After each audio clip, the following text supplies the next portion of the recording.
Mais même la question de la multiplicité des interprétations qui sont autour d'un film comme Shining aussi de Kubrick, le caractère de labyrinthe de Shining, la confrontation un labyrinthe qui n'est pas seulement le labyrinthe de la fin, mais même à l'intérieur de l'hôtel, les bifurcations géométriques, les basculements dans les géométries d'un plan à l'autre. Tout ça renvoie à une expérience qui est quasiment l'expérience de l'être arraché aux conditions de l'espace et du temps classique et déjà envoyé.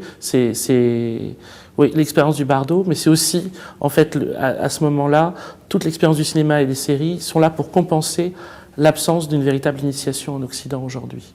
Et donc, en fait, ça, ce sont des préparations à la mort, mais aussi des préparations à l'âge adulte, peut-être. C'est-à-dire que dans un premier temps, dans le temps où le cinéma s'adresse aux adolescents, il les arrache à la familiarité du monde pour leur faire entrevoir tout l'inconnu de l'expérience possible et dans un temps plus lointain, les préparer au moment où il faut préparer l'homme au moment où il devra abandonner son état de manifestation grossière, matérielle. Mais si vous voulez, c'est un petit peu la question que je me pose, de me dire l'image, honnêtement, généralement, c'est image de quelque chose. Ouais. Alors de quelque chose d'assez inconnu. Comme si, de cette manière, l'image était la façon de rendre visible ce qui est de l'ordre de l'invisible, sauf qu'à partir du moment où l'invisible devient visible, ce n'est plus l'invisible. Oui, et c'est là où les plus grands cinéastes agissent. De le manifester et de le cacher en même temps. Tout à fait. C'est pour ça que les plus incroyables sont ceux qui ont réussi à faire voir des images dans la tête des gens qui n'étaient pas dans le plan. En particulier, on pense à Antonioni et la balle de la fin de Blow Up.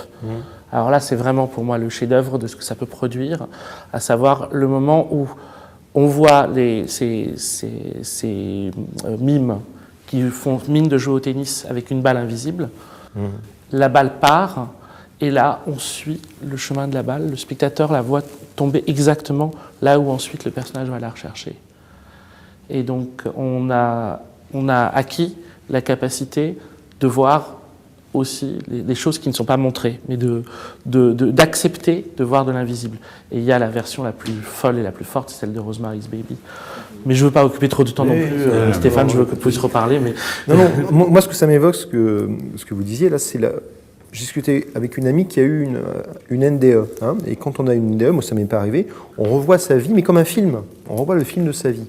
Et une des façons dont j'ai ressenti Tree of Life de Terrence Malick, c'est que le film est montré du point de vue de Sean Penn. Et Sean Penn, revoyant toute son enfance et étant confronté à la mort, et donc de ce film-là, de ces images, je pense qu'il y a quelque chose qui ressort et qui est très fort et que finalement beaucoup de gens finissent par comprendre, c'est que la vie ne s'oppose pas à la mort. Ce qui s'oppose à la mort, c'est la naissance. Et la vie est au-delà.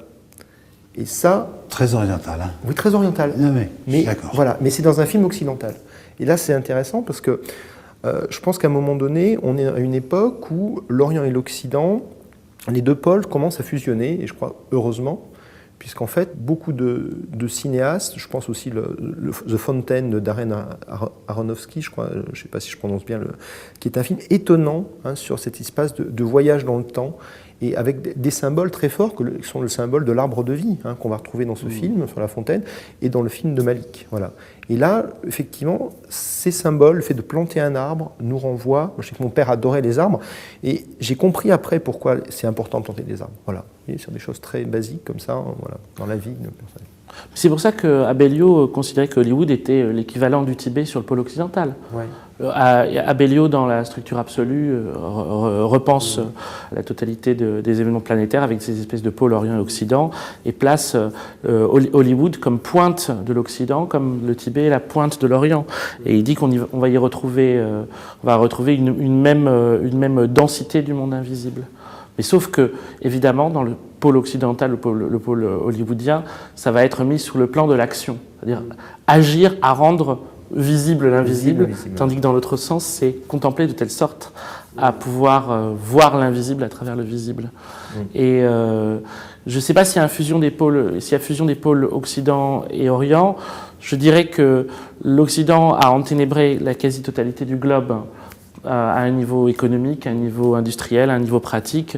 Très peu d'espaces du monde oriental peuvent être encore vécus comme orientaux. Par contre, le fantôme de la spiritualité orientale est devenu la règle, même dans le monde occidental.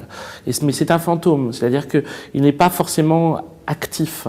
La majeure partie des films hollywoodiens, malgré tout, obéissent à une spiritualité de type théosophique ou spirit. Leur vision du monde est plutôt une vision qui nourrit, en tout cas, des interprétations très occidentales du 19e siècle de la pensée orientale. Certains, par contre, les plus radicaux dans leur vision, en tout cas pessimiste du monde, peuvent toucher quelque chose des outils qui peuvent ensuite basculer vers un cinéma de délivrance.